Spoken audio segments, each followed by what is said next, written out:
Dear all, on this auspicious day, I am embarking on a long journey. Since my teenage days, it has been my dream to do this pilgrimage, which starts right in front of one's door and ends at Santiago de Compostela in Spain. It's called the Way of St. James. Classically, it's done on foot, but it can also be done by bicycle. Please kindly bless me so I'll be able to do this first part, that is Zürich to Geneva.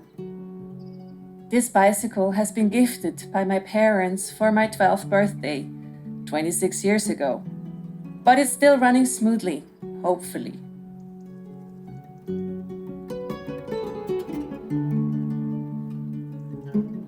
Day number 1.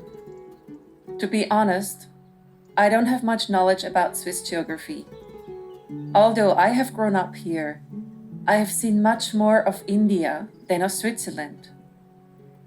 One of the amazing things about the Camino Santiago is that it starts right at the place where you live, right in front of your door.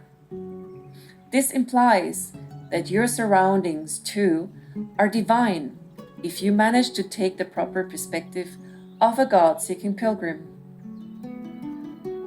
Today, I have passed through cities that sounded so far away from home that I would have never imagined that one day I would even make an attempt to reach them by bicycle. So a pilgrimage breaks old limitations and ideas. It adjusts one's perspectives, broadens the horizon, and the word impossible no longer exists in one's dictionary.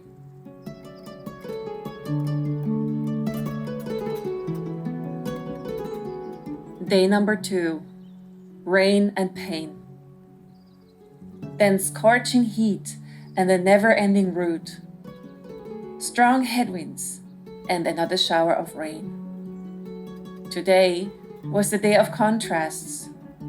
Cold and hot, countryside and cities, ancient and modern, ugly and picturesque, pain and liberation, long and short, up and down, wet and dry, etc. I was trying to observe myself. How is my mind reacting to the dualities of this world? As a soul, I remain untouched by the dualities of this world. I am a spirit soul on the way to the lotus feet of their lordships.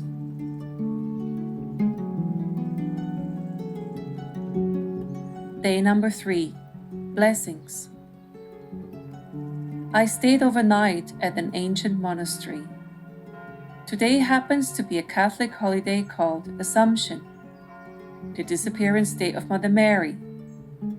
Early in the morning, I visited the mystical hermitage of Saint Verena, which is situated in a cave. As I walked through the narrow gorge, I met an old man. He asked me what I was doing here so early in the morning.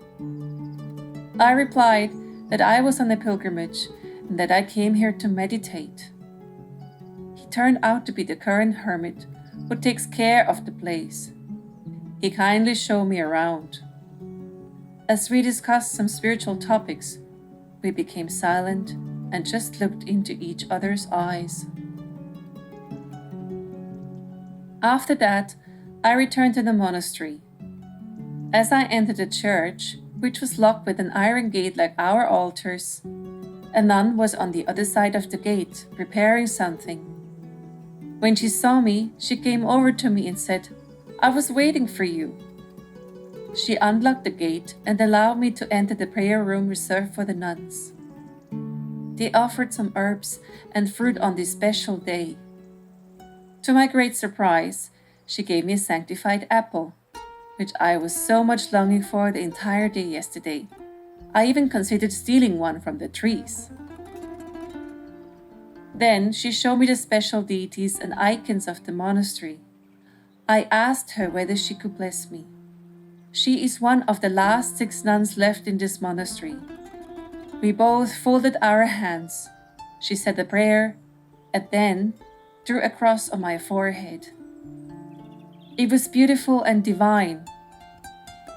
When I was 8 years old, I felt a very strong attraction for the church, up to the point where I turned our barn into a little chapel with an altar, a cross, a tabernacle, the Bible, etc.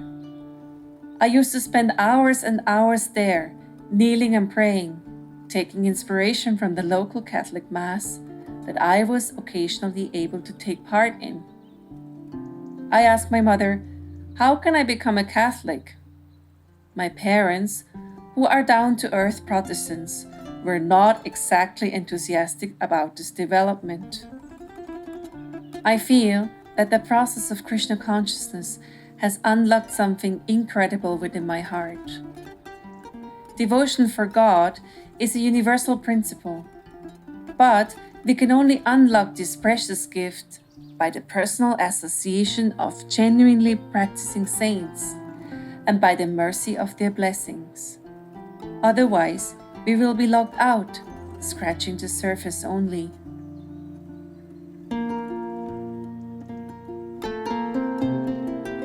Day number 4. Rest. The home of our dear Jai Shri Radha Devi Dasi happens to be just 20 meters away from my pilgrimage trail. She is a wonderful host and devotee. We spend the day by chanting, swimming, sunbathing, and eating. I was finally able to wash my laundry, and I'm now getting mentally prepared for the next intense day ahead of me.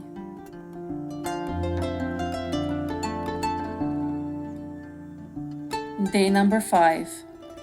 Overcoming fears.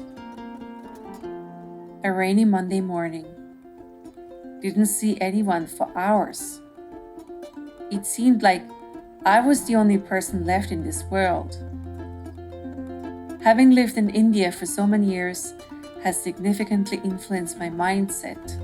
In India, one has to be aware of certain dangers which simply do not exist in my country, such as monkeys stealing one's food and laundry, for example. Some fears are justified, others are an exaggeration. Some fears are also a result of education, association, and connotation. Since I have started this yatra, I sometimes find myself confronted with various fears, such as, what if somebody stole my bicycle or my luggage while I go to the bathroom? What if I get a flat tire and nobody's there to help? What if a dog bites me? What if somebody follows me in these lonely deep forests and tries to harm me? What if a lightning strikes me? Today, I got caught in a severe storm. What if... The list is long. Today, I have spent considerable time becoming conscious of my fears and relativating them.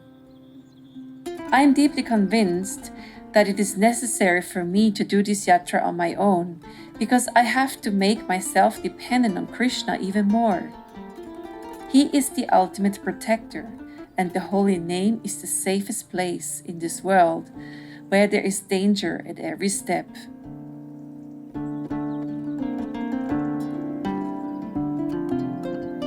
Day number 6. Ascending and descending paths. Today, I have managed to almost reach Lausanne. While I was full of energy today morning when I started off at 6 a.m., the last few kilometers before my destination were almost killing me.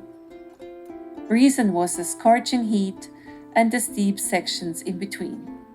65 kilometers a day does not sound like much, but when the area is hilly, it can be quite demanding. So I had ample opportunity to meditate about ascending and descending paths, which equally exist in spiritual life.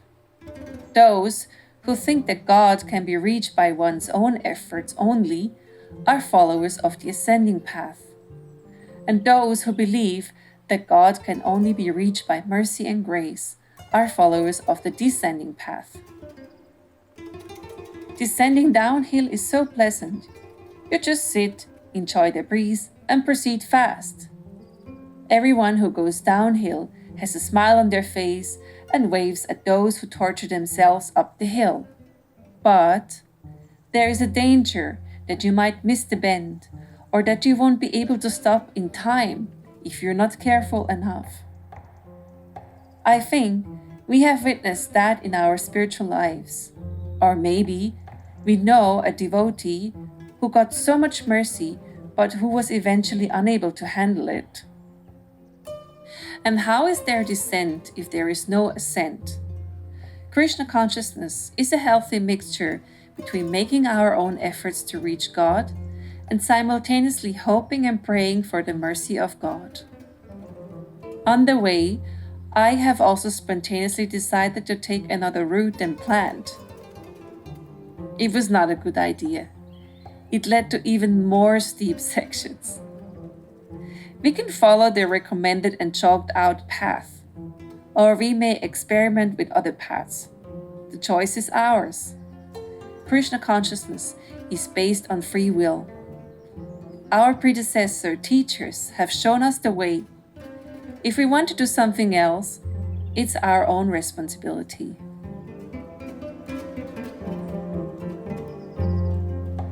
Day number 7. Journey or destination? By Krishna's mercy, I have passed through Geneva today and crossed the French border. Throughout this pilgrimage, I have been trying to rather focus on the process, the journey, than on the goal, the destination. It seems to be the process which is transformative, not the soonest possible reaching of the destination. Is our bhakti tradition equally process-oriented? We are certainly not hankering after the fruits of our activities. However, in bhakti, it is very important to have the goal properly set and strive towards it.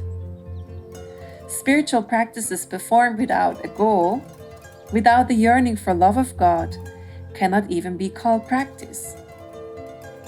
It is so important to know where we are going or where we aspire to go. Shortly before reaching Geneva, I bumped into a social experiment directed by a young woman under a bridge I had to pass. She encouraged the bypassers to write down their dreams and what is needed to put them into reality, with an option to ask the local community for help. I stopped and tried to fill in the form. Due to the austere week, which was just about to end, and due to the prayerful mood I was in, each question on the form all of a sudden assumed a very deep metaphorical meaning. My eyes became blurred, and soon tears streamed down my cheeks. I was unable to write anything. After the puzzled young woman gave me a hug, I moved on to my destination. Herewith, the first batch, Switzerland, of my Camino Santiago ends. My dusty bicycle is already on the train back to Zürich. Radhashtami is coming up soon, and Purushottam months too. I will continue from here in a while.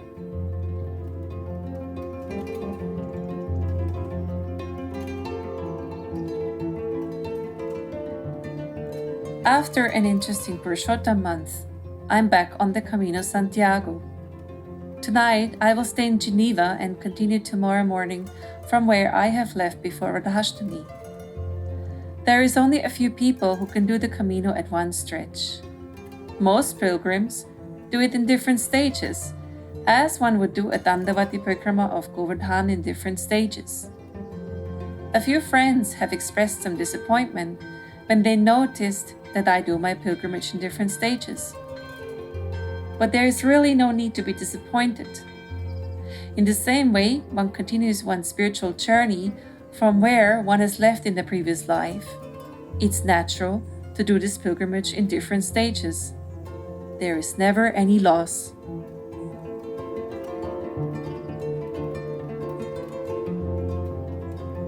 Day number 8. About getting upgraded. I'm back on the road. Last night, something funny happened. I had booked a budget accommodation, maybe the cheapest in Geneva. When I reached the entrance of the lodge, it was closed. There was a note on the door that due to the ongoing constructions, the entrance was around the corner. When I came around the corner, there was an entrance to a fancy 4-star hotel. After quite some confusion, it turned out that I got a complimentary upgrade. It was kind of surreal. The room I got would have costed over 300 Swiss francs, free hammam, sauna, gym included. In the same way, I thought, we sometimes become the recipients of some special causeless mercy of God and His devotees. Although we do not have any qualification, in very unexpected ways we may get it.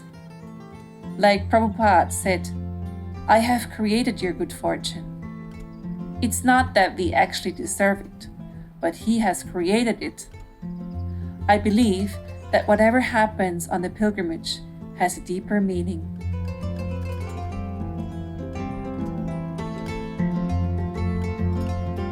Day number 9. Dispersing darkness and fog.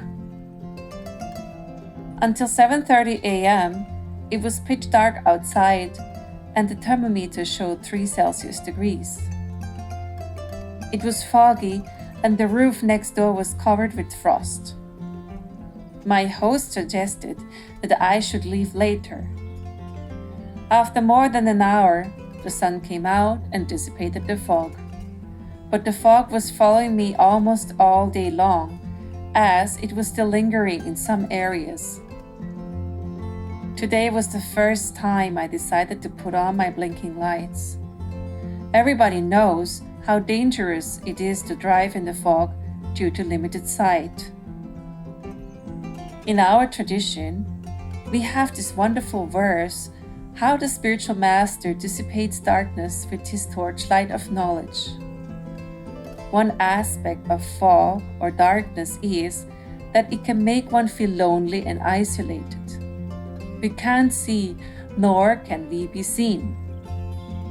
Only when we send a signal in the form of sincere prayers, Krishna manifests himself in the form of the spiritual master and opens our eyes.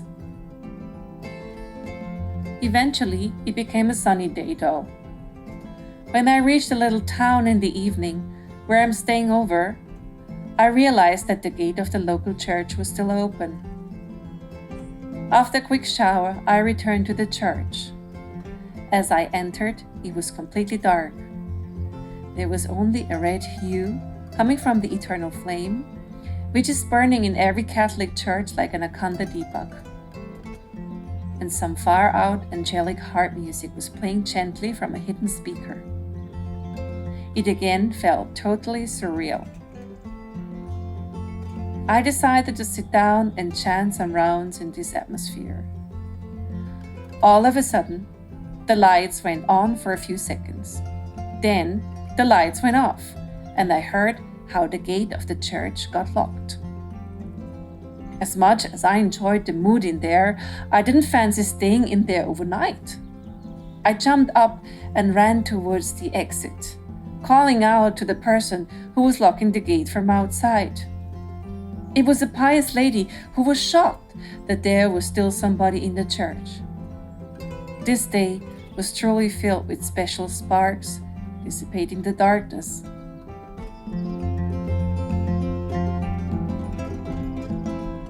Day number 10. Knowing one's own limitations. Today's journey was not at all surreal, but completely down to earth. It included many steep sections. Partially, I had to get off my bicycle and push it. The roads were busy, and the French average person drives pretty recklessly. As I pushed my bicycle up one hill, a guy angrily yelled out of his car, "Assieds-toi," means in French, "sit down." But I simply couldn't. It's easier said than done, especially for somebody overtaking in a car. I don't have an e-bike, which effortlessly moves uphill. This is an approximately 25 years old bicycle, and I'm also carrying around 20 kilograms of luggage with me. On our spiritual journey, too, we meet people who think they know what's best for us or what we're supposed to do. But, to be real, spiritual life is something very personal and individual. Only you know whether you are able and willing to implement the suggestions others give to you. It's so essential to know one's own limits and to stay authentic. We don't have to prove anything to anyone, whether in material nor in spiritual life. We are all different individuals with different challenges. Nobody can decide for you. However, I have seen some devotees who were either too idealistic or too weak to say no, and they did everything what everybody told them without being in touch with their own hearts. Down the line, it turned out to be detrimental for them, and they left the spiritual path not to be seen again. Let's be introspective and see what works for us. Never mind what anybody thinks or says. In the end, it's all about your highly personal relationship with God.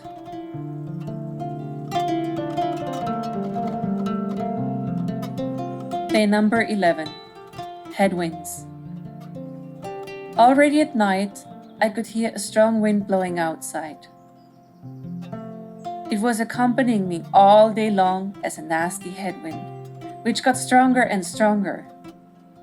Even though I was pedaling like an idiot, even down hills, I would only move ahead slowly. It was draining my energy and made me feel cold. Cooking was challenging due to the strong wind too.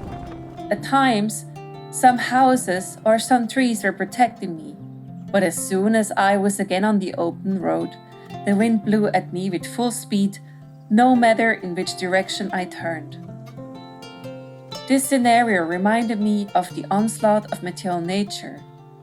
If we do not have any shelter in the form of sadhu sangha or saintly association, then we will be exposed to the terrible headwind of the materialistic world. We will waste our energy, yet we won't move forward. Best would be to have somebody cycling in front of you in whose slipstream you can easily follow. Sadhu Sangha is characterized as the second stage of bhakti, following Shraddha, faith. But actually, Sadhu Sangha is the key principle of bhakti, which goes all the way up to prema, pure love of God. Without saintly association, we cannot make progress at any stage really. As Prabhupada used to say, it's easier to break a single stick than a bunch of them.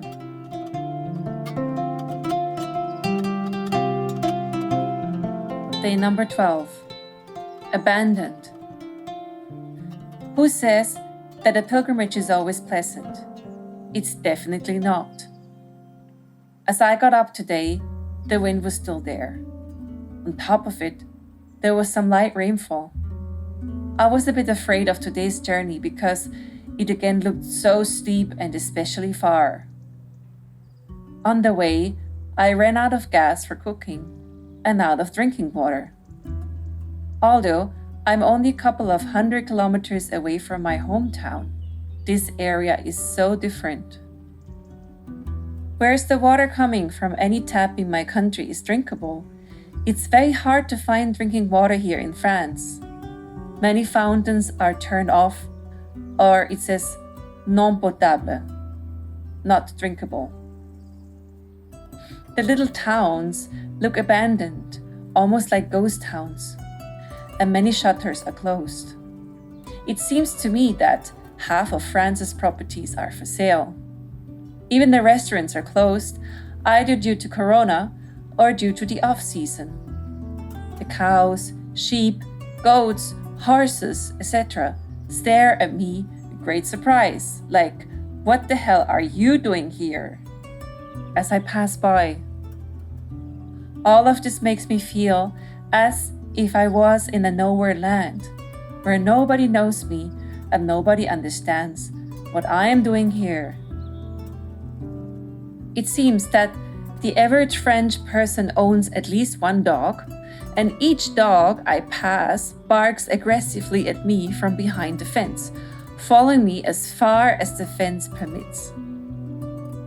Another thing about the French people is that they have at least 1 to 2 old cars rotting in their backyard, which gives the area an even more abandoned touch.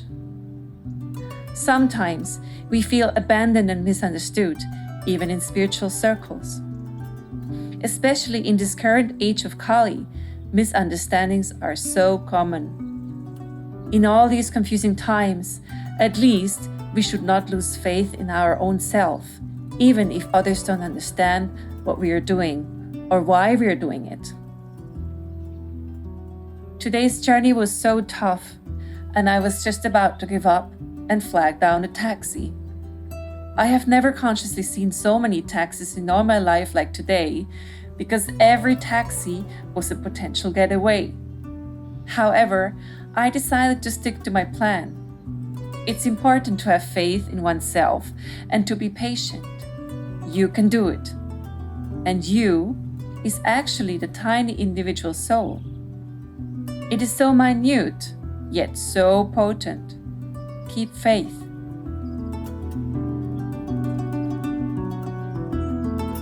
Day number 13. Accepting companionship. As I got up today morning, I could still feel yesterday's journey in my body, so to speak. The wind has stopped, but instead, there was torrential rain. As I started my journey, all of a sudden a young French cyclist appeared out of nowhere and asked me if he could join me. Normally, I am super skeptical about such proposals. After a short conversation, I found him innocent though. Interesting enough, he was not a pilgrim, but just a sports enthusiast who cycles across France. We traveled almost 50% of today's journey together. He patiently listened to my pilgrimage realizations while munching on a prasadam apple. Somehow, we were meant to meet and have an exchange. Since I am a bit of a loner, I find it difficult to accept companionship. I tend to think that the less minds are involved, the less complicated the project is going to be. But not every companion is a burden. They can actually be of great help. And some companions are just given in our care by God personally. Fact is that there is hardly any cyclists, pilgrims around at this moment. At one restaurant, they told me that I was lucky that it's still not snowing, and that they had 40 centimeters of snow last year around this time.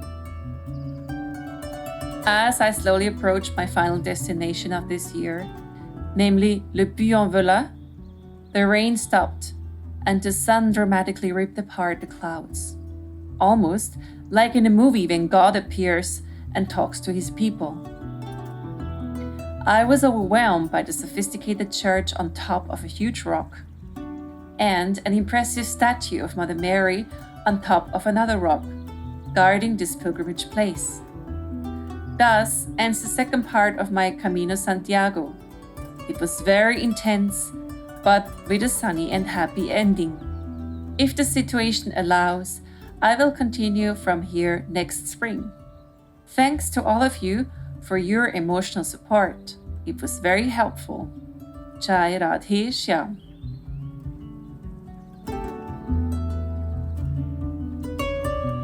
Day number 14. Back on the road. I am back in the French town which I have reached on my pilgrimage Camino Santiago last October. So many things have happened since.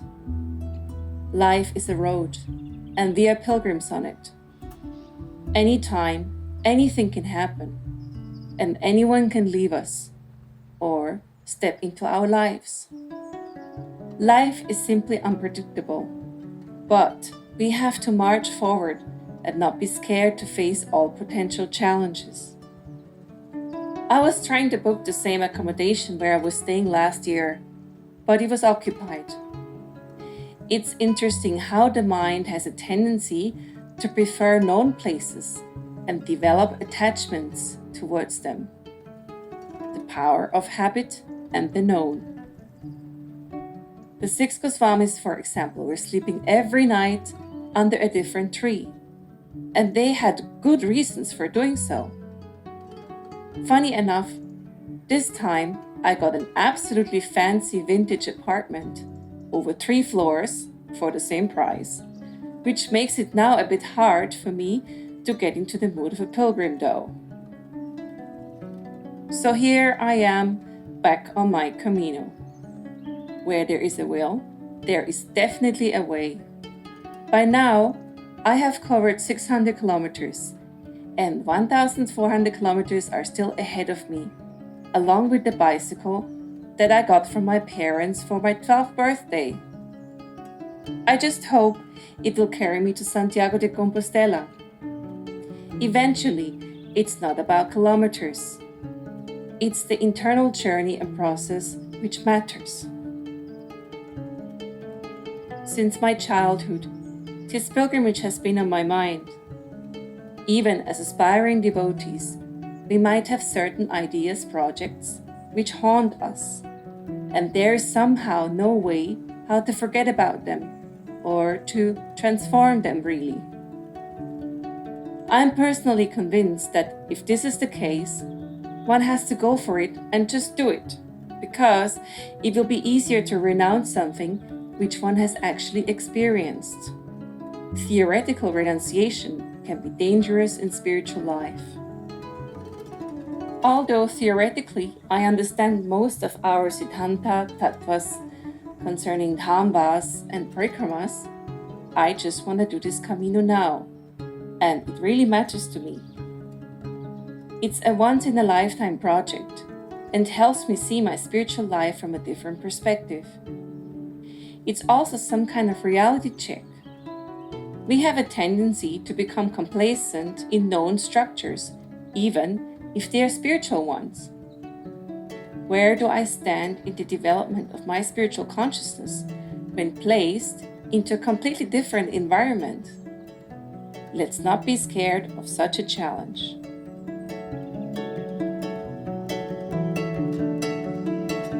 Day number 15. The Golden Book. Livre d'Or. Many pilgrims start the Camino Santiago from Le Puy-au-Velay. But if you live in Europe and want to be real, the pilgrimage actually starts right in front of your door. Last year during the pandemic, I found myself almost alone on the way here. Many shops and lodges were closed, and I was not seeing anyone for hours and hours. But now, as I'm back in the area, it seems so much more alive, and pilgrims are flocking in the streets. I heard a rumor about a golden book which is being kept at the cathedral in Le Puy, into which the names of the pilgrims are being written down on request. Curious as I am, I inquired about it at the cathedral. Somehow, I expected an antique, heavy, gold-plated book into which my name will be written down in beautiful black ink. But, to my great surprise, the librarian put a shabby spiral-bound notebook and a pen in front of me, saying, "Voilà, le livre d'or." Hundreds of years ago, this golden book had a deep significance, and if your name was in it, it really meant something. The tradition of this pilgrimage goes back more than 1,000 years, at least to the 10th century.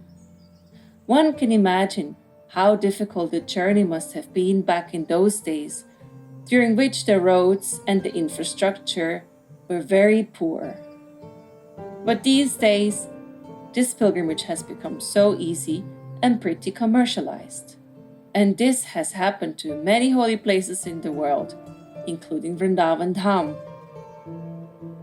Anyhow, to be honest, I find this pilgrimage still pretty intense, in spite of the good infrastructure.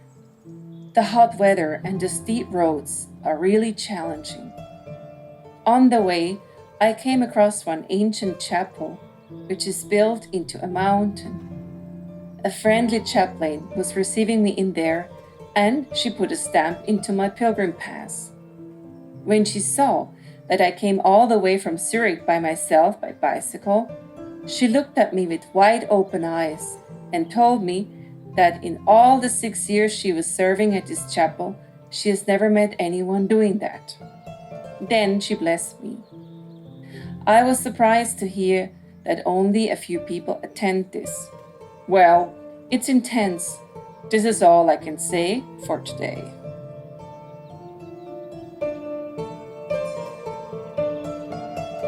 Day number 16. The shell. The most important symbol found on the Camino Santiago is a scallop shell. Up to this day, people eat the content of these shells, yuck, and thereafter the shell is being used as some kind of a pilgrim badge, or it's used for fetching and drinking water. As a vegetarian, I had an aversion since day one to these shells. It's a nice symbol as such. The lines represent the different pilgrimage paths which all lead to Santiago. However, I was telling myself that if a shell comes to me by itself, I will accept it, but I will definitely not purchase one. On top of everything, they are being sold at a very high price, which brings us back to the topic of commercialization. I decided to rather travel as an incognito pilgrim than to buy such a shell. While I was in the Gambia, Africa, this spring, I walked along the beach and found a beautiful shell which was empty. It was like a gift from the ocean or from God, and an encouragement to continue this pilgrimage. Although it's obviously not a local shell, it serves the purpose, and it also has lines, or rather sharp blades, running towards one point. I think it's sometimes good to be an undercover spiritualist or pilgrim. There is no need to display our devotion, and sometimes it's good to wait for things to come our way rather than chasing after them. They will come to us just at the right time and place if we have faith and the necessary patience.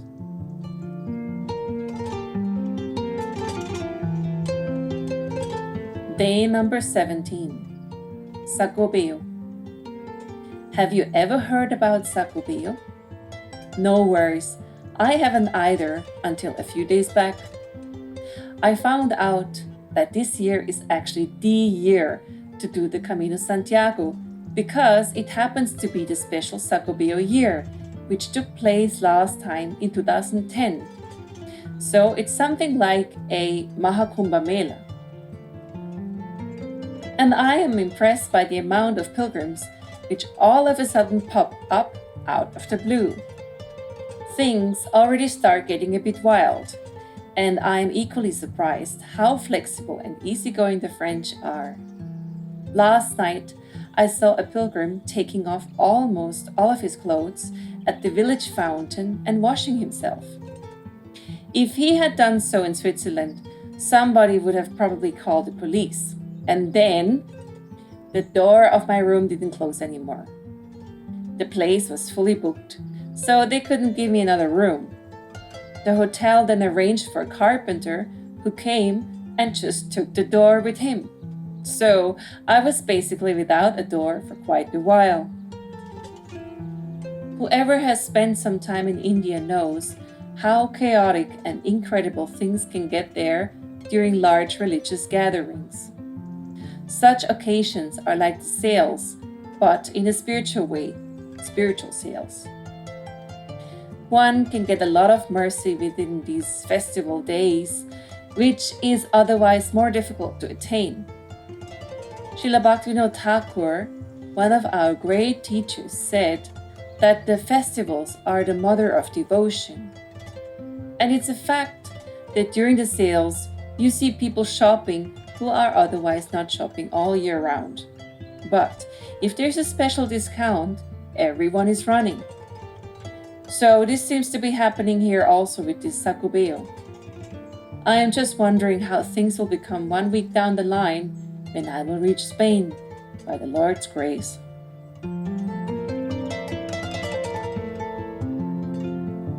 Day number 18, Obscured Vision. This is the second time on my Camino that I am encountering fog. Today morning's fog was very dense and damp, and I had no idea where I was going, if it hadn't been for my navigation app. Since it's Sunday today, it was an especially quiet morning. Just some random farmers appeared out of the white along with their cattle. The most important thing is to go slowly in the fog and to either know the way inside out or to have some proper navigation. This scenario reminded me of the importance of taking guidance. There are saints and teachers who have gone the path towards God before us. They have left maps, the sacred scriptures, to guide those who come after them. When we get lost, it's important to follow these maps because due to some circumstances, our vision may be blurred and we get lost on our own. Companionship may help us in order not to feel lonely, but one can also get lost along with a companion who doesn't know the way too. So spiritual guidance is important, and to see the environment through the eyes of the scriptures. Today I have cycled for almost 80 kilometers, which is actually too much considering my physical fitness and the bicycle I am using. However, tomorrow I'm going to take it a bit easier and will just do half of today.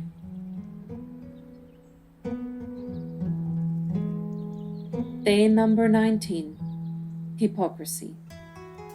Since yesterday evening, one topic is on my mind, and that is hypocrisy. It started when I was visiting the opulent medieval churches in town. It's like a journey back in time when one steps into these sophisticated, gloomy cathedrals, the air filled with frankincense, candles burning in front of the shrines, and the quaint paintings of emotional biblical scenes. As I entered one church, the organ started playing unexpectedly, and my heart almost dropped. Obviously, the churches were made in such a way as to leave a deep impression on the faithful. I was thinking what an overwhelming experience it must have been for a simple person to attend a mass in those days. So there was a time when the church was flourishing, but what happened to it? It's a complex subject, and there are many sociological aspects to it, like, for example, the secularization and the industrialization. However, I believe the core problem is hypocrisy, since it's one of the main issues in any religious institution. What is hypocrisy? One of the defects in human beings is that they have a tendency to cheat. If a religious infrastructure is being misused for one's personal profit and self-aggrandizement, then we can call it deception. And also, when we preach one thing, but we personally follow a different agenda. From my own conditioned experience, I have to admit that the latter is a real dilemma as the years are passing in the spiritual organization that I am part of.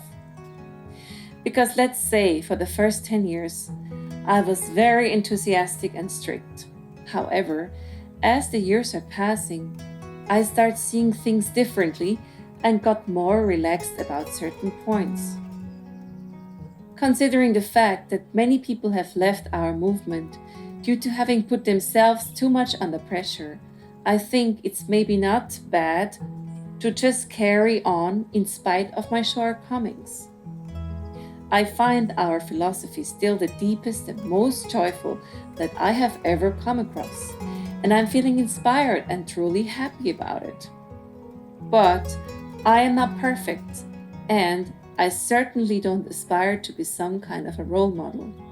So, is it that the more we know about spiritual life, the more we become hypocrites if we don't apply it? What if we are not ready to be full-on devotees anymore? This is where hypocrisy kicks in. We know it, but we don't apply it. And this is maybe what's been happening to so many monks, sannyasis, bishops, etc. That at a certain point, they were dead serious about their spiritual lives, and as the years went by, they climbed the institutional ladder. Meanwhile, it was difficult for them to maintain their enthusiasm. So they ended up in a high position, but with only a little inspiration left. To be a genuine religious leader takes utmost purity and integrity. And this is where many institutions fail, because the advanced souls are not necessarily those who occupy a higher leadership position. This is how institutions lose actual strength and how corruption and hypocrisy sneaks in. When I look at myself and my own spiritual life, I can say that I am a mere hobby spiritualist who was maybe once a bit serious about my advancement. Why do we sometimes become nostalgic about our spiritual lives, the good old days? It's maybe because our souls are again yearning for that degree of surrender we were able to live during those days. Anyhow, there is no harm to keep trying.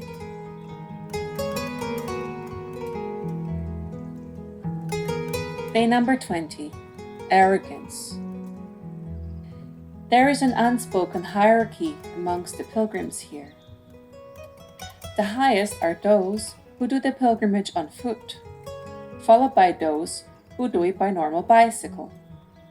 After that come those who do it by e-bike, and those who do it by motorcycle are almost not counted as pilgrims anymore. On a daily basis, I'm encountering how some foot pilgrims look down on me because I am doing this pilgrimage by bicycle. Some of them feel superior to me, and they think that my pilgrimage is somehow not real. One pilgrim was laughing at me when my navigation system was leading me to a path which I could not pass by bicycle. Some of the foot pilgrims don't even talk to me, for example in the evening as we arrive at the accommodation.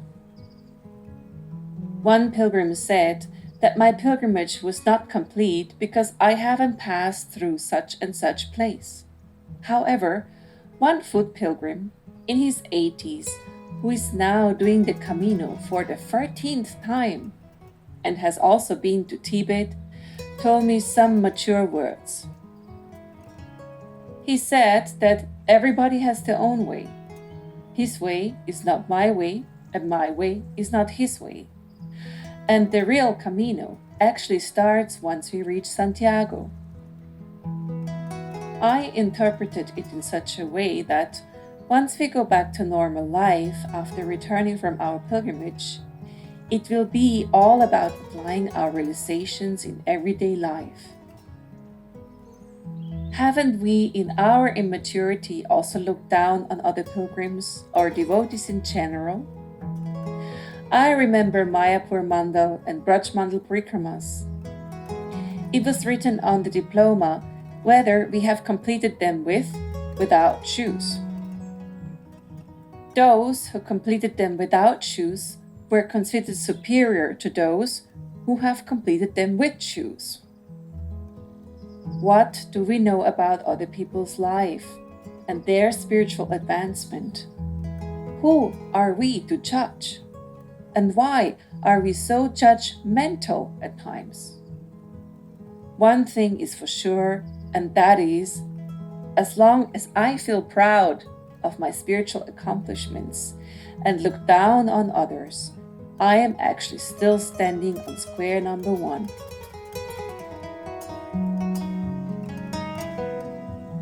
Day number 21. There is always something. If it's not the sun, it's the fog. If it's not the fog, it's the traffic. If it's not the traffic, it's the dangerous pebbles on the road. And if it's not the pebbles, there is always something. On this journey, and on our life's journey in this material world, we will never be free from disturbances. There is always some kind of harassment, and the mitigation of this harassment is what we call happiness.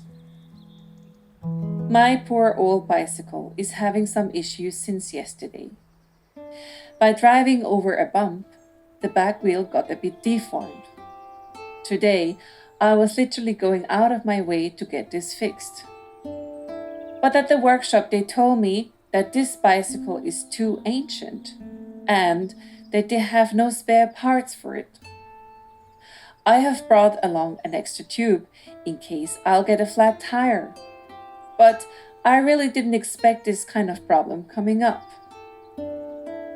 Yeah, I know, it's just a simple old city bike and it's not meant to go off roads and to carry loads of luggage.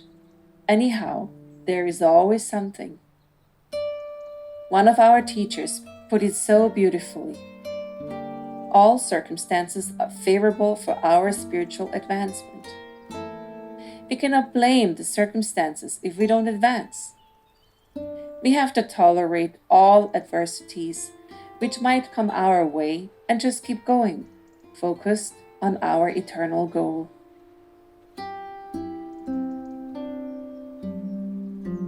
Day number 22. Saying goodbye. Today, in a town called Condom, believe it or not, I had to say goodbye to my poor old bicycle. After hitting another bump, the back wheel got so deformed that it was not able to freely spin anymore. I would say that today has been my most difficult day on the Camino so far. The area which I'm passing through is pretty rural, and it's hard to find bicycle stores. So I had to leave my bicycle behind, catch a taxi and buy another bicycle. Then, with the newly acquired bicycle, I had to cycle all the way back up to my lodge. By doing so, I have again done around 80 kilometers today, which is simply too much for my body. I'm hoping and praying that the day I will die, I will be able to leave my body behind just in the same way as I left my 27-year-old bicycle today. The soul is sitting in the vehicle called the body. One day, the soul has to move on and leave this body behind. The body might be young or it might be old. The time of death is not in our hands. We have to be prepared that we might have to exit this body at any time. Then, after a transition, like a taxi ride, the soul will accept another body, like the new bicycle. The soul, the driver, is still the same. It's only the body, vehicle, which has changed. My old bicycle is now rotting with some other antique bicycles in the town with a funny name, and the pilgrims passing by might get some nostalgic feelings by seeing it.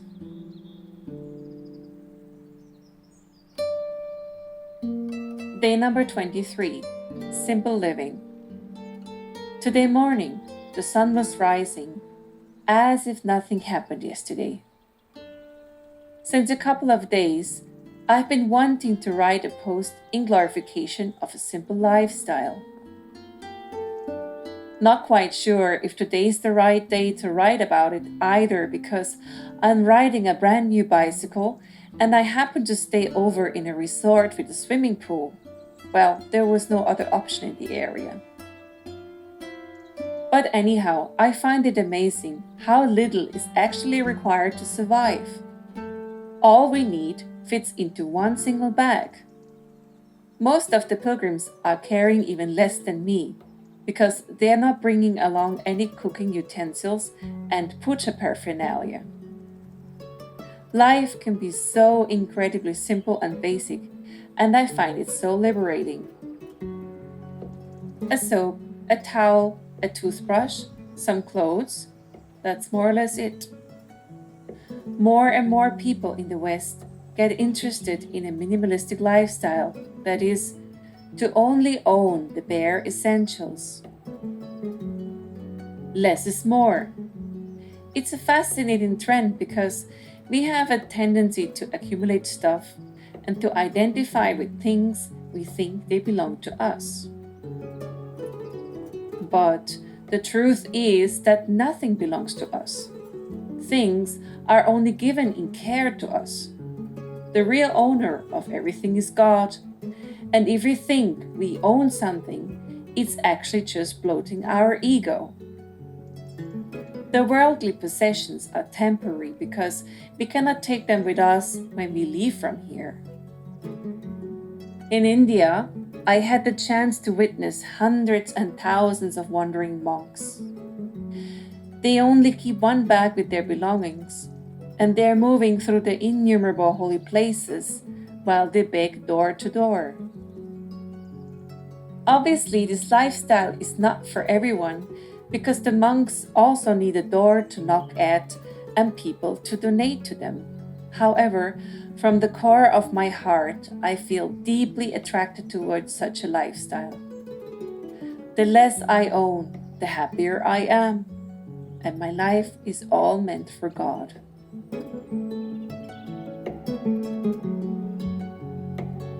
Day number 24.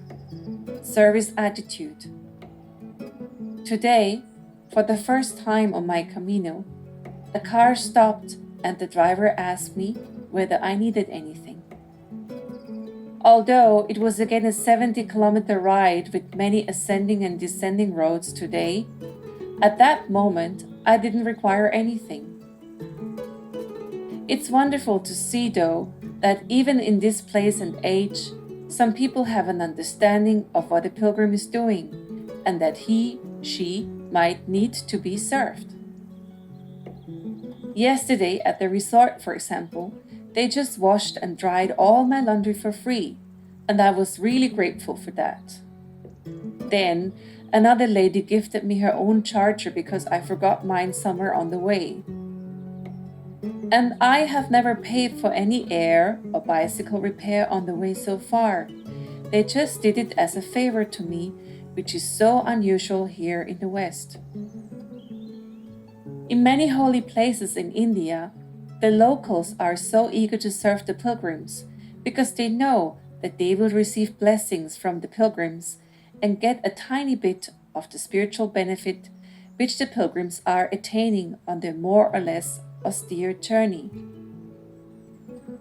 Sometimes the locals set up amplifiers and play joyful music while they serve cold drinks, fried snacks, sweet rice, etc. to the pilgrims. But then there are those who cannot identify with the pilgrims and consider them a nuisance and or religious fanatics. To their great misfortune, they don't want to serve them, and some of them even want to disturb the pilgrims. And then there is another category of people on the way who have ulterior motives and try to take advantage of the pilgrims, financially or otherwise. Let me give you an example. Hopefully, nobody will be offended by this, but I think there is still a good amount of men who don't like empowered and self-sufficient women. They enjoy seeing women in a helpless situation so that they can jump in and play the hero, and in return, they expect some kind of a recognition or even a favor. This is definitely not a service attitude, but it's just exploitation in disguise. Therefore, we have to be very careful from whom we accept service in general, and whether the service attitude is pure or whether there are hidden motives.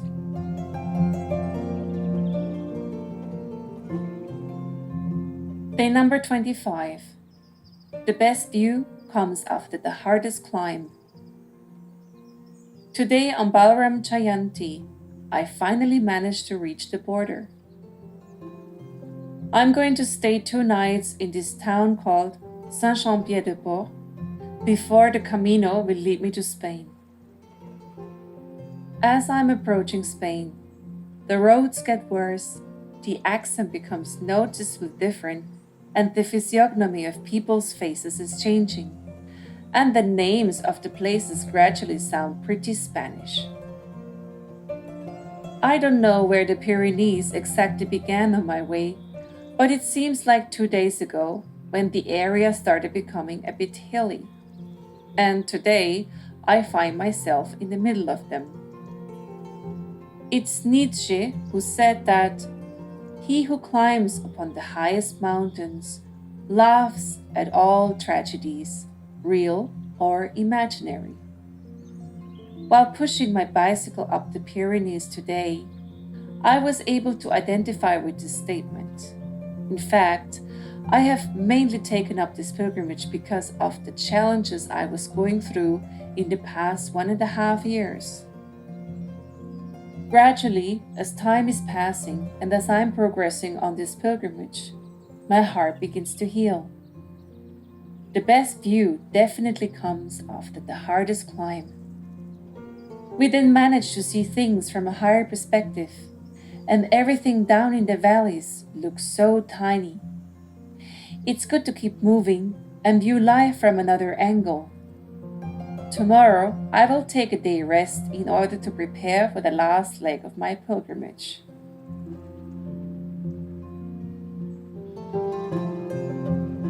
Day number 26. Taking a break.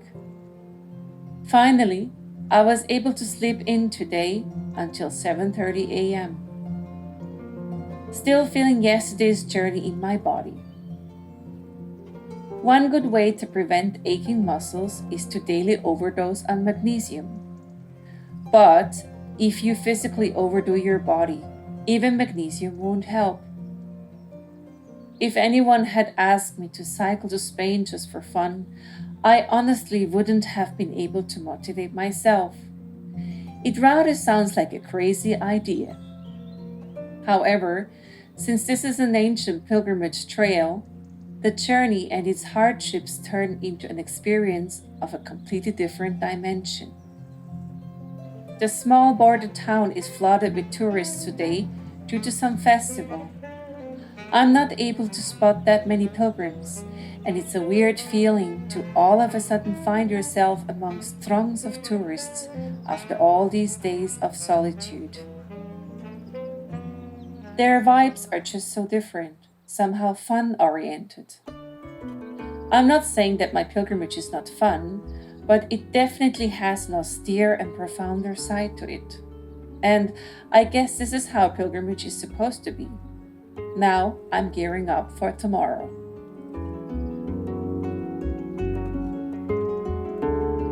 Day number 27. Sidelined. It was again heavily foggy today morning, so I had to wait for the fog to dissipate until I was able to depart. Every day there's so many things I'd love to write about. A topic which has been on my mind since quite a few days is about being sidelined. As a cyclist, I'm one of the weakest and most vulnerable participants in the traffic. Most of the time, I'm forced to cycle at the very edge of the road, and the cars are overtaken with great speed, and some of them without leaving much space in between. Sometimes there is an extra lane for the bicycles, but that lane is generally not continuous, and it's full of pebbles, broken glass, bumps, thorns, etc. One has to be very attentive. Sometimes there is no choice but to cycle in the middle of the road, and the drivers then blow their horns and make angry gestures because They consider me an obstacle in their way. They don't understand what it's like to be sidelined and what potential dangers and challenges are there at the edge of the road. This post is for everyone who has ever been sidelined. I am especially thinking of how the women in so many religious institutions, including the one I am part of, have been sidelined for so long without any proper understanding and empathy for their struggles and concerns. It's our God-given right to also pursue this path. Some drivers think that the road should only be for cars, but no, this road is for everyone. I, as a cyclist, have exactly the same right to utilize this road like someone who is driving a tractor or a car. Okay, there might be some roads which are only meant for cars, the highway, and I'm certainly not going to cycle on their roads. But here we are on a very general road on which everyone is welcome.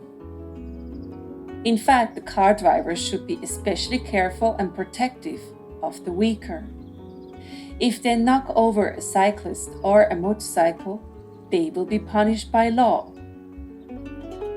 So it takes consideration, empathy, and mutual respect to use one road together.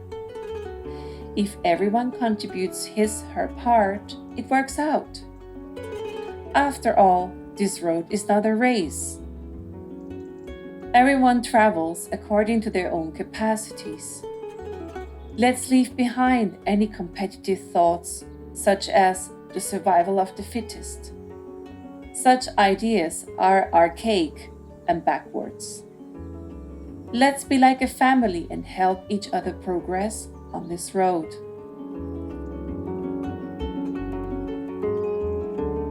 Day number 28, Ahimsa. There are some places in this world you'll never get to visit. And then there are some places which you don't really want to visit, but you end up visiting them anyway. Pamplona is one of these places. After more than 20 years, I'm finding myself again in the outskirts of this unfortunate town. It's an unfortunate place because every year some bullfights and bull runs are taking place here, although it's already been banned in many places. The bulls are being tortured in unimaginable ways in order to make them angry for the run fight. It's outrageous, and some of them get killed in such horrible ways as to set their horns on fire. How degraded and backwards are the people who take pleasure in the suffering of these innocent animals? Let these people all go to hell and rot there forever. Due to the sinfulness of this place, I don't even feel like going into the city center. However, I found a nice macrobiotic vegan restaurant where they told me that sooner or later the bullfighting will surely be abolished, although the bull run might still last a bit longer. Come on, people, it's time to wake up. We have developed in so many areas like technology, education, living standards, etc. Yet, such barbaric so-called traditions are still being practiced in this time and age. How come? Without practicing non-violence, ahimsa, nobody can progress on the way towards God. Because as long as one is able to commit cruel acts, such as torturing, killing, eating innocent and helpless animals, the heart has not yet softened. A soft heart is full of empathy, kindness, and mercy. A soft-hearted person will never want to purposely harm anyone or anything. Apart from the anger which overcomes me here, I'm doing okay on my Camino. I've seen many pilgrims limping today. I guess the Pyrenees are still in their legs, so to speak. I can also feel them in my knees. There are around 760 kilometers left to Santiago.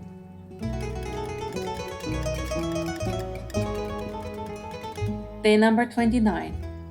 A room for God and me. As I cycled my way out of Pamplona, a completely different landscape with steppe character was awaiting me, hot, dry, and dusty. Huge wind turbines lined the hilltops, and olive trees were spotting the otherwise brownish area. It felt a bit as if I had entered some Western movie, but instead of riding a horse, I was riding my bicycle.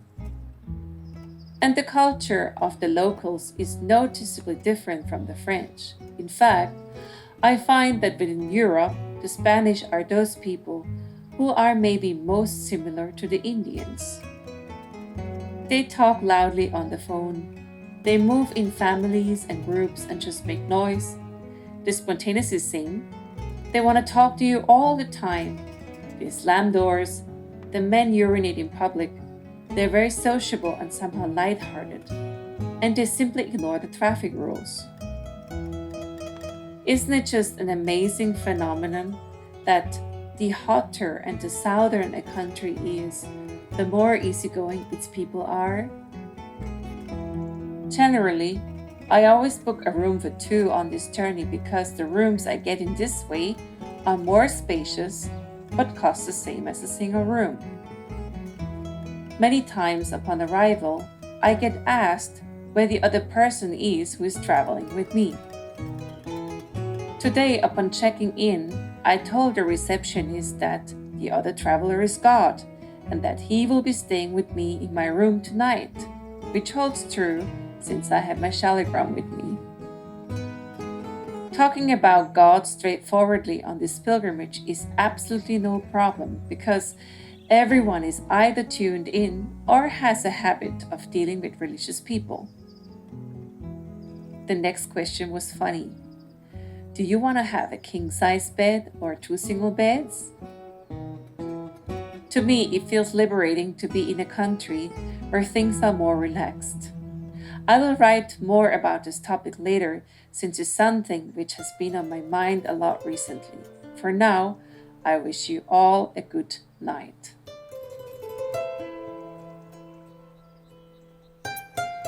Day number 30. Self-confidence. Some days ago, I had breakfast with one pilgrim, during which we exchanged some Camino experiences. He brought up one point which really resonated with me, that one main reason why he is doing this pilgrimage is to gain faith in himself. By God's grace, I am also able to gain some confidence in myself on this journey. Some days are almost killing me, especially when it's hot like today. The mind has many complaints on such days. However, the tiny spirit soul, the actual me, that is currently inhabiting this body is eternally joyful, extremely strong, indestroyable, ever fresh, full of energy and wisdom. To me, every complete day of this pilgrimage is a little miracle, because I am not really that much in good shape. Quite the opposite. It's not even been 2 months since I had to undergo a surgery. What I mean to say is that not everything depends on physical fitness only. What we really need are the blessings and a strong sense of determination. And we have to understand that we are not the doer, nor is anything under our control. In this way, we can gain self-confidence, that is, by depending on the godly spark within.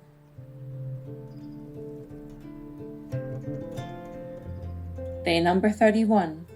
Defeated. The day started with good intentions.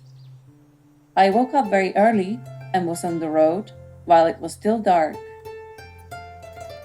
All the way until sunrise, I only saw one pilgrim walking with a torch. The atmosphere somehow reminded me of Govardhan Parikrama. It was special.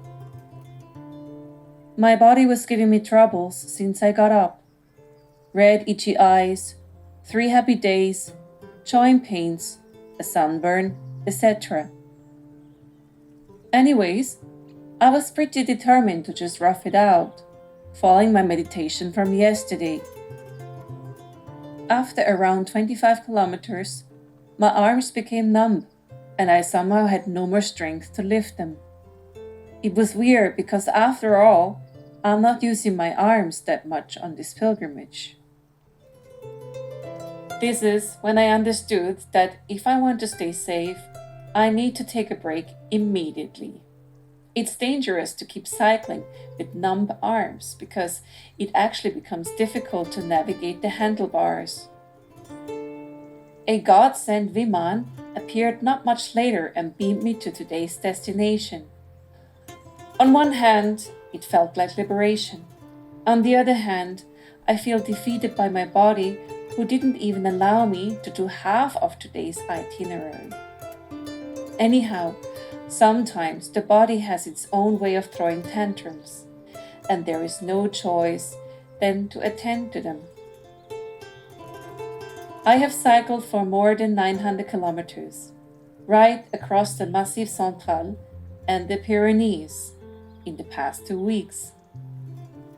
As I am trying to accept and digest today's defeat, I'm hearing somebody cry in the room next to me.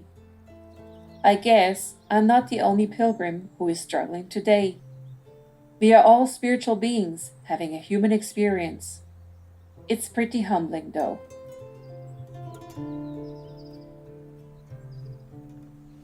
Day number 32. Lonely Roads. The ride in the Wild West continues. Today morning, I was back on the road with full strength, and today's journey went very well thanks to a constant breeze. Later in the day, the breeze turned out to be a strong backwind, and it felt as if Krishna's cooling hand was pushing me up the hills. At one point, I just couldn't believe it. Although I was not pedaling, the bicycle was rolling up the hill just like an e-bike. Such is God's magic. It's exactly what I needed after yesterday's bummer. And He knew it. A pilgrimage is never easy though, and today was an emotionally challenging day. If we don't shed tears at least once on this pilgrimage, something is wrong with us. Today, I felt overcome by a feeling of loneliness. The landscape looks so foreign and deserted, and I have hardly seen anyone, nor was there much traffic. One life theme which has been following me since my childhood is that I am not able to fit in anywhere, even if I try very hard.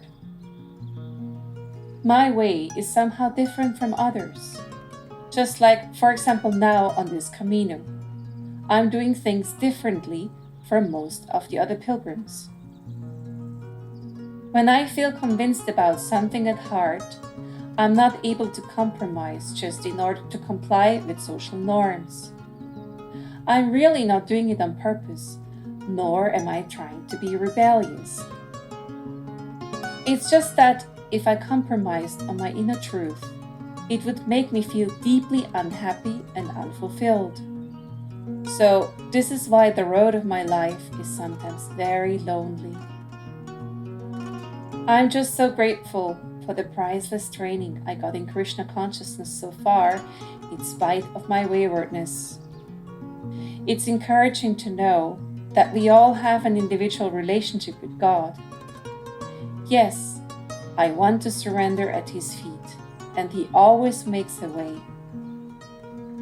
Tomorrow is Krishna's appearance day, and He has arranged such a sweet surprise on this Camino. I will write about it tomorrow. Jai Radhe Shyam.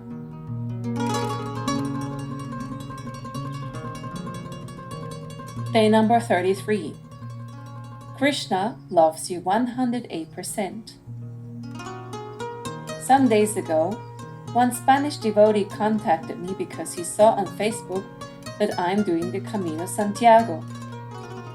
Since they live in a town through which the pilgrimage leads, he invited me to their home. When I checked my schedule, I found out that I had planned 2 days in this town due to Krishna Jन्माष्टमी and Srila Prabhupada's appearance day. Isn't it an amazing arrangement? Krishna is so caring, and he didn't want me to celebrate all alone on the way. I'm really touched by his arrangement. Besides that, after 33 days on the road, I finally met another pilgrim who is doing the same as I do. It happened to be a Dutch lady who is 1 head taller than me. When we saw each other, we became very happy and high-fived each other. She hasn't met anyone either on her pilgrimage so far who is traveling our way. I wish all of you a happy Sri Krishna Jन्माष्टमी. Jai Radhe Shyam.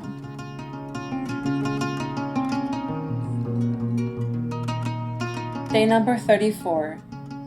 Spiritual life is right now. Almost every day, I get the chance to visit incredible ancient churches and monasteries on this pilgrimage. However, there is a tendency to look at these places in a historical and nostalgic way, rather like visiting a museum. There is no fault in taking inspiration from the past, but spiritual and/or monastic life is not a thing of the past. Spiritual life can be practiced right here and now with the proper guidance, association, and willingness. Spiritual life is also not a thing of the future, because we might have so many excuses and preoccupations why we don't want to take up a life dedicated to God. Okay, the soul is eternal and eternally has a chance to evolve. But maybe this life will be over very soon, and who knows what will be in store for us next. On this pilgrimage, I listen to Srila Prabhupada's classes every now and again as I am pushing my bicycle up the hills. The process of listening to a pure devotee is so fascinating and immediate. I might be anywhere doing anything in this world, but when I listen to the sound vibration of a pure devotee of God, my consciousness gets absorbed and I'm right there at the feet of the teacher who transfers me to the spiritual world. And it's really not difficult to switch on the recording and to listen to it, is it? Today evening, we went on Harinam Sankirtan. When we started singing, one pilgrim came over. He asked us whether we know where to get Mariana in town. We said we didn't know, but if he wants, he can sit down and sing with us.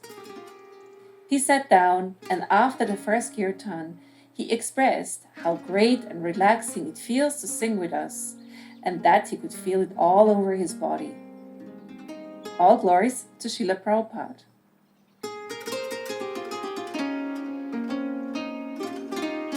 Day number 35. Boredom. Everything was so boring today. The weather was boring, the landscape was boring, the people were boring, etc.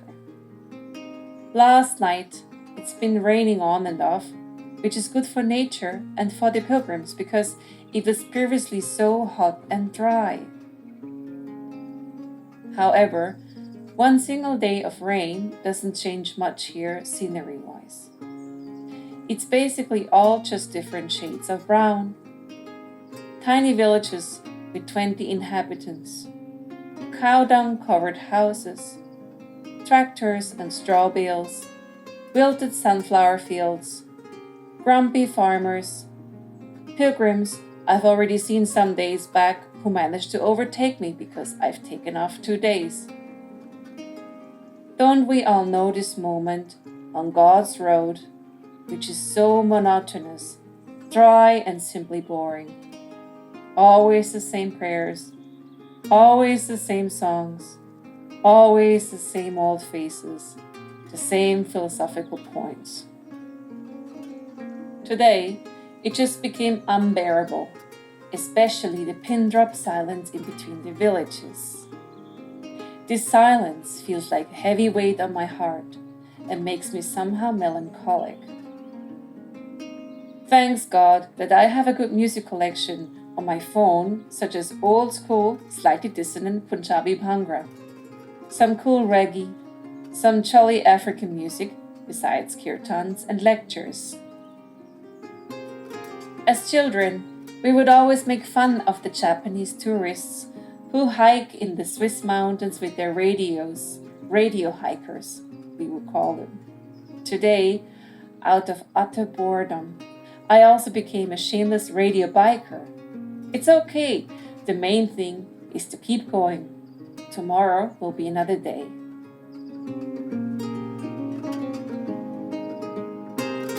Day number 36. Ready to die? Leaving one's comfort zone and traveling to foreign lands always includes some risks. Our dear Krishna Chandra has sent me a beautiful email the other day which contained the following story of a pilgrim. William Boredom, a young enthusiastic Christian in the early 20th century, refused to participate in his family's successful dairy farm. Instead, he followed his inner voice and went on a pilgrimage to Egypt. Not long after his arrival there, he contracted cerebral meningitis and died at the age of 25. After his death, his Bible was given to his parents.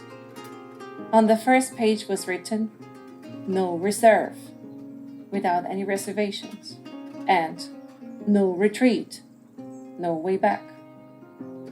Shortly before his death, Boredom added, "No regrets," that is, "I have no regrets whatsoever."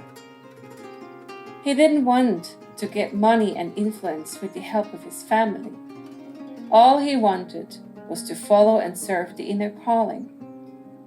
He was not looking for external security, but for dedication. It's true that the pilgrimages may be riskier than sitting at home in the living room. Many unforeseen things can happen, and we might not be aware of certain dangers because we are not local. However, on a pilgrimage, we are on God's path, and whatever happens on a pilgrimage is under the direct supervision of the Lord.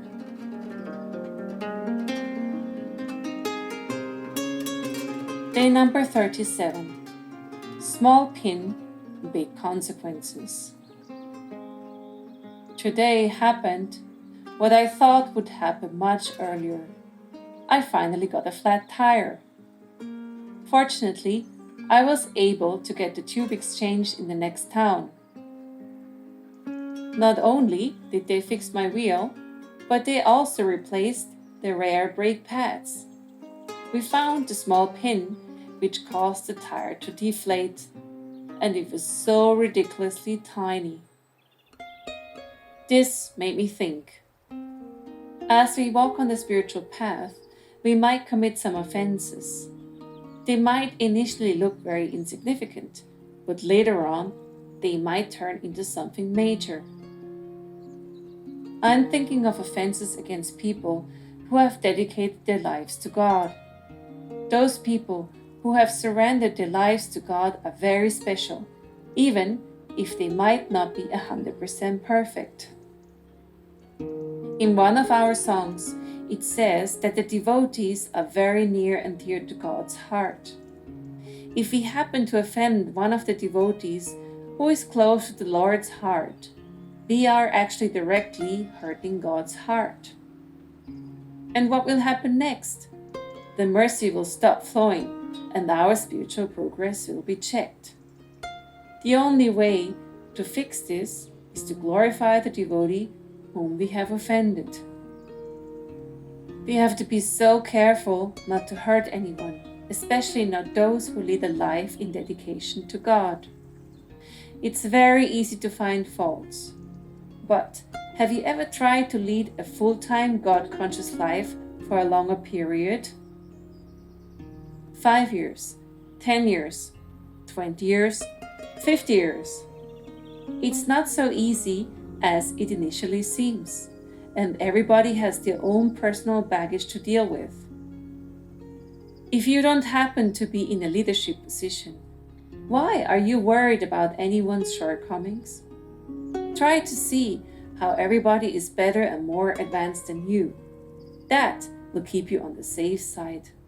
Hari Om Tat Sat.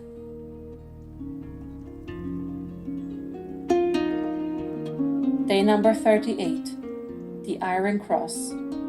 Cruz de Fierro. I woke up well rested, happy and free from body aches. Today, I passed one of the most important places on the Camino. That is an iron cross on a tall wooden pole. In this place, the pilgrims are encouraged to put a stone to its base, which they have brought from their respective homes. The stone they leave behind symbolizes something they want to let go of, such as worries, problems, grief, etc. Needless to say, the place has very strong vibes. As I walked up the pile of stones, I was all of a sudden overwhelmed with a very strong feeling of sadness. A wedding photograph pinned to the pole gave me the rest, and tears just started flowing down my cheeks. I returned back to my bicycle and sat there for a while, thinking about life. Prabhupada used to say, "This world is not a place for a gentleman to live." And how true it is. This material world is so cruel on many levels. If we try to look for love here, we will certainly get hurt and disappointed. Pure, selfless love can only be experienced in connection with the divine. Theoretically, I know that. After the Iron Cross, the road went very steep down the hill. I was thinking of how light-hearted the pilgrims descend after they got rid of their stone. On the map, it says that it's now around 230 kilometers left to Santiago. Slowly but surely, I'm getting closer to my destination.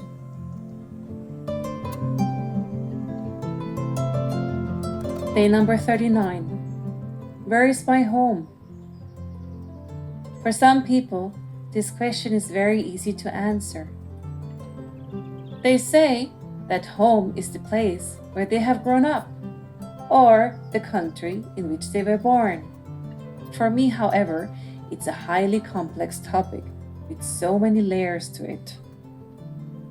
Today, I was confronted with my birthplace because I met the first Swiss pilgrims, a group in their 60s walking the Camino in different stages all the way from Switzerland.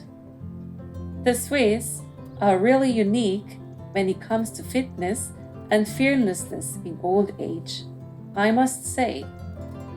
For me, the word home implies that it's a place where I can fully be myself. Although I was living in the same remote Swiss village and in the same house for the first 18 years of my life, I cannot full-heartedly say that it's my home. As a teenager, the impatience was growing within me for a breakthrough, that is, to leave behind the cultural norms I grew up with. I felt pretty much trapped and confined, and I was looking for something more meaningful, easygoing, and creative. After the first breakthrough, I was thinking that my home was a camper van, or that home is wherever my backpack is. Then came the stage where I thought that home is where I open and close my cardboard boxes and iron trunks. Meanwhile, I felt home in my spiritual group and especially in the holy land of Sri Vrindavan, which is the home of the soul. On the platform of the soul, Vrindavan Dham is the place where the soul can be itself to its fullest extent. But the sacred land of Vrindavan in India is thickly covered by some layers, culture-wise, pollution-wise, disturbance-wise, etc. For some very sincere and surrendered souls, it might be possible to continuously live there.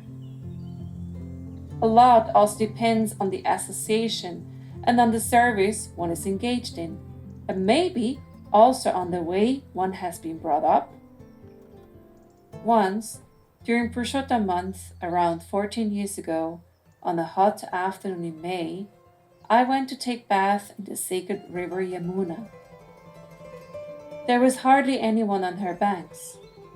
All of a sudden, an elderly Western man came riding on a huge motorcycle, all dressed in black leather clothes. He got off his motorcycle and threw himself into the sand of Braj. Again and again, he took a handful of sand and let it run through his hands, looking at it like it was the most stunning and precious thing he has ever seen. I don't know for how long he kept doing it, but at least for the half an hour I spent taking bath there. And from somewhere, I heard somebody recite Ramcharitmanas over the mic.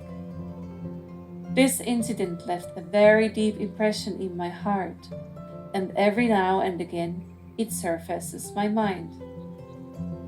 If I ever return to Sri Vrindavan Dham, I want to return in this very spirit. I want to be able to marvel at the sparkling sand on the banks of the Yamuna, as if I had never seen anything like this. I want to enter Vamshi Bhat like it's a forbidden place, but somehow, by the incredible mercy of my Guru, I will be allowed to step into this so special area. I want to see the decorated bed in Rang Mahal in Nidhivan with the same overwhelmed heart like back in the days when I was seeing it for the first time. I want to take bath in Radhakund as if it was the biggest miracle and fortune to bathe in her divine liquid love waters. For now, I figured out that my home is the divine sound vibration. Wherever I listen to the teachings and the kirtans of the pure devotees of the Lord, there is my home.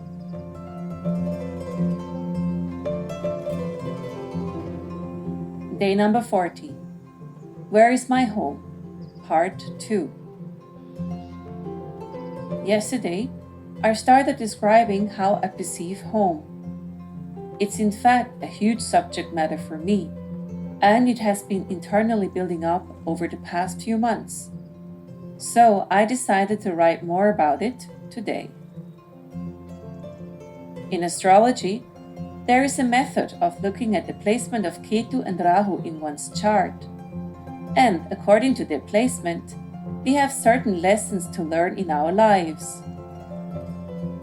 The first astrologer I ever met told me that my lesson was to realize that I am home all around the world. In fact, I've lost count of all the home suggestions I've gotten over the years, especially in India. I have at least 45 homes. This is your home. I have heard this heartwarming sentence so many times over the past 20 years.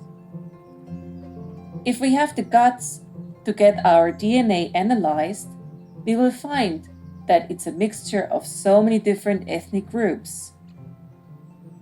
Like in my case, my body consists of DNA from all over Europe, the Balkans, and even from Africa. So how relative is our nationality?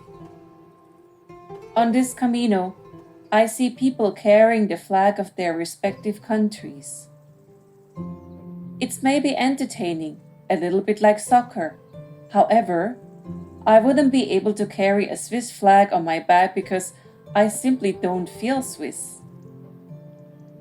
Although born in Switzerland to Swiss parents and having grown up there, I don't feel Swiss.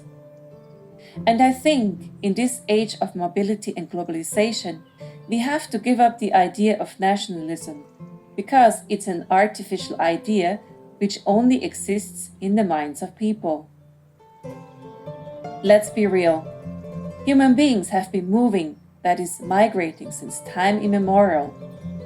We are all migrants. Immigration, emigration. Let's stop identifying with our nationalities because it has nothing to do with reality.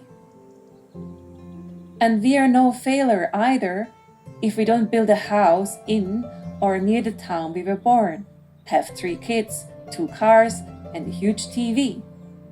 To keep moving in life is the most natural thing ever, for a rolling stone gathers no moss. Ultrea.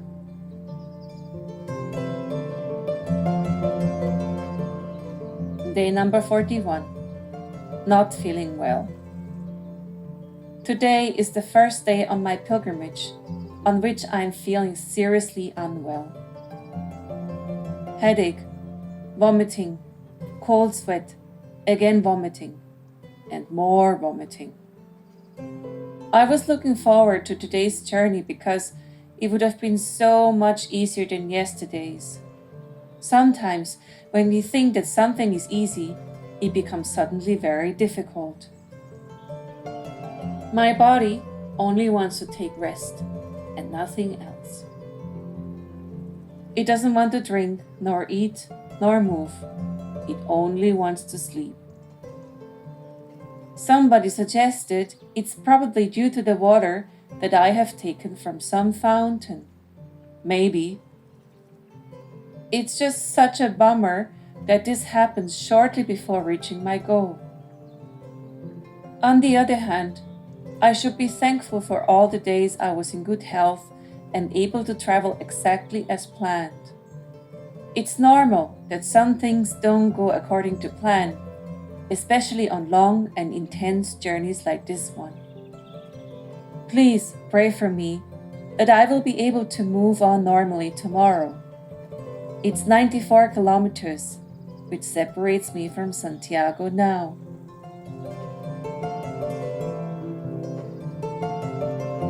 Day number 42. Competition Spirit. Thanks to all your prayers, and thanks to the otherwise horrible drink Coca-Cola, I was able to successfully complete today's tour. Although I still had a slight headache today morning and no appetite whatsoever, I was able to hit the road and am now around 50 kilometers before Santiago. Well, it says different things on different boards. As I came into Melide today, there were hundreds of pilgrims walking along the road and dozens of cycling pilgrims. Many pilgrims just do the last 100 kilometers to Santiago, and they are full of energy, laughing and joking all along the way.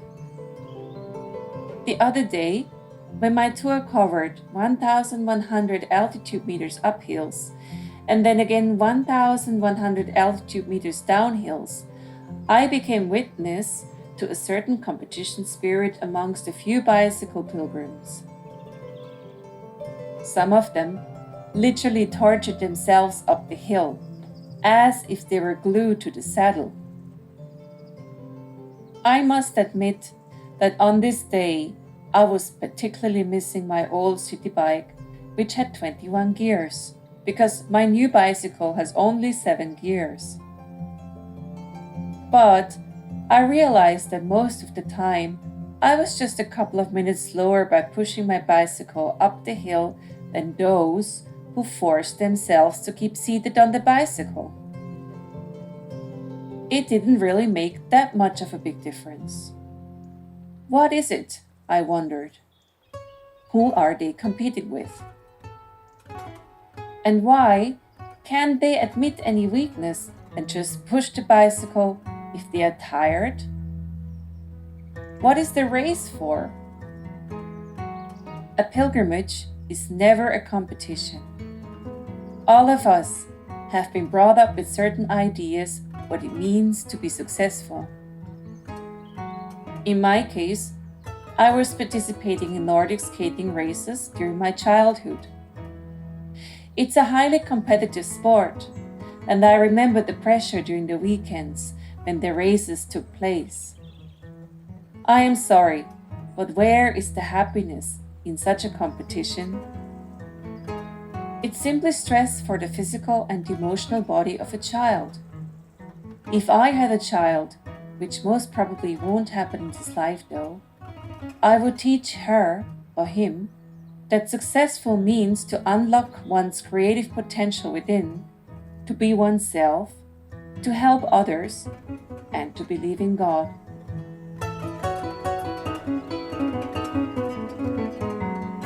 Day number 43. It's not the end of the world. Finally, today, I have reached my destination, Santiago de Compostela, soaking wet and shivering. During the final 7 kilometers of today's last journey, it was raining cats and dogs. Some water got into my phone and it stopped working.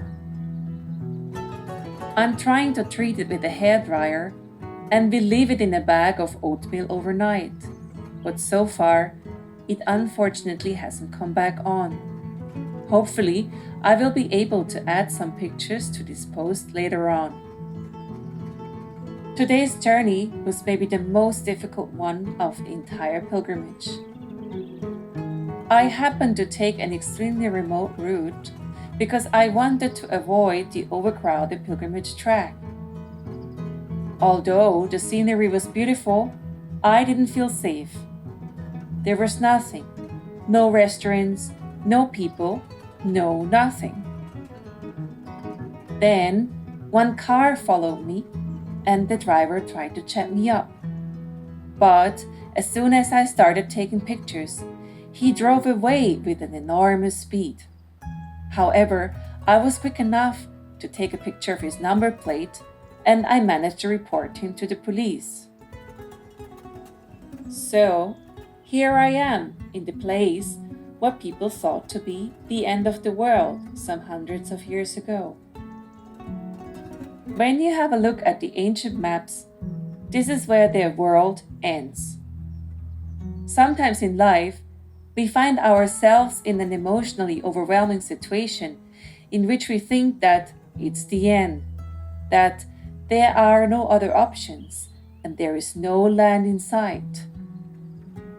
But there is so much more if we open up to discoveries and broaden our mind. We don't have to stay caught in our small limited world forever. This pilgrimage has step by step helped me get over my grief after my marriage failed. It has reinforced my self-confidence and it has brought me closer to God. It has also enabled me to see my spiritual life from a different perspective. I'm so very thankful that I was able to do it, and that things went mostly smoothly. All the while, my Thakurji has been traveling with me in a tiny box on my heart. He is so merciful and tolerant, and I am so glad that he agrees to accompany me everywhere. I just love him so much. He's my genuine life companion, and we are roughing things out on a daily basis. Shri Sarveshwar Gauranga ki Jai, Srila Prabhupada ki Jai, Srila Gurudeva ki Jai.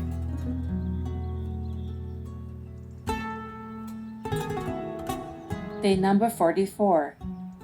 De Compostela.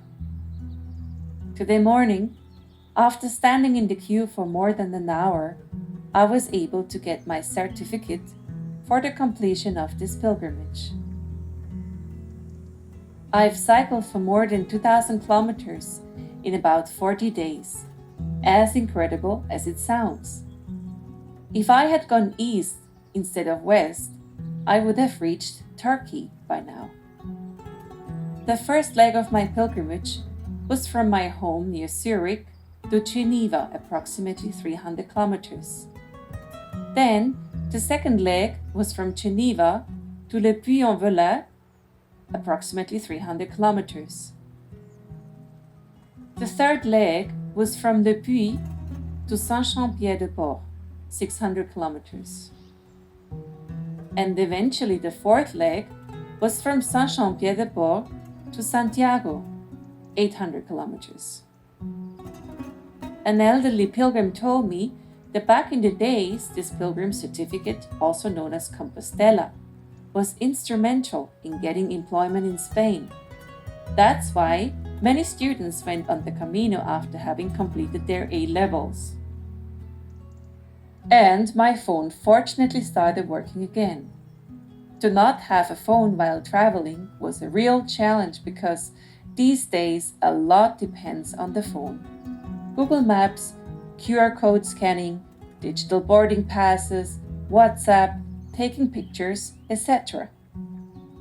I had my first mobile phone at the age of 19, so I still know how to survive without a phone. But I realized how much I am actually dependent on my phone and how unprepared I was when it stopped working. And when I was walking through the town with a city map from the tourist office today, it felt pretty awkward. I think we should try to sometimes go on a digital detox though. It's a healthy and grounding experience.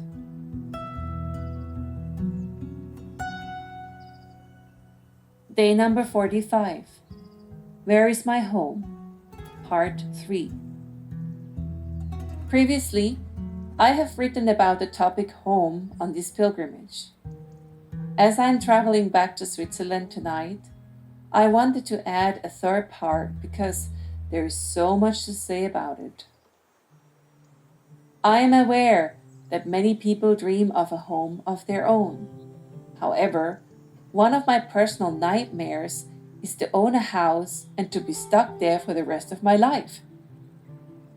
When we look at Lord Krishna's appearance in this world historically, he changed home quite a few times.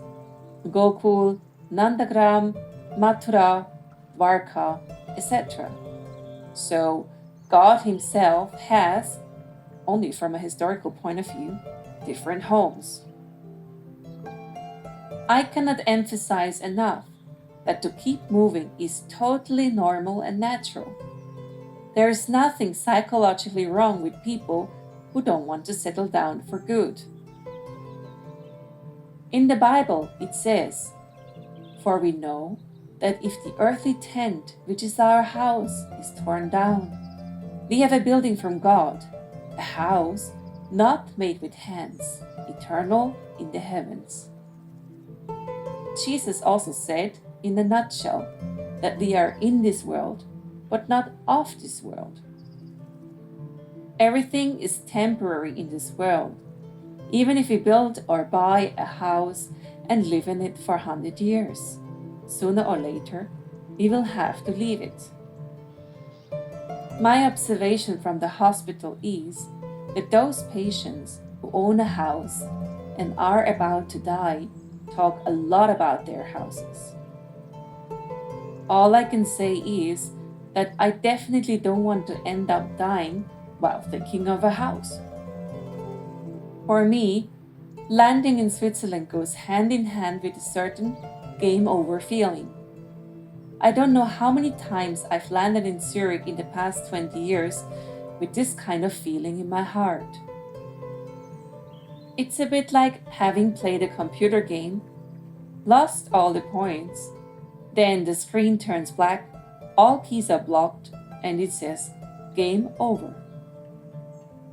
Everything is so sober, grey and quiet here. The yodeling subway experience triggers claustrophobic feelings in me. For those who have never heard yodeling, it's maybe cool. However, I grew up in this narrow-minded rural culture, and all I wanted was to get out of there as soon as possible. I hope I'm not sounding too negative here. Please feel free to share your thoughts below. Thus, eventually ends my diary of the Camino Santiago. I wanted to thank all the readers for their encouragement and support. You were a great inspiration. Now, I will rest for 1 or 2 days. And I'm looking forward to Radhashtami on Tuesday. Jai Radhe Shyam.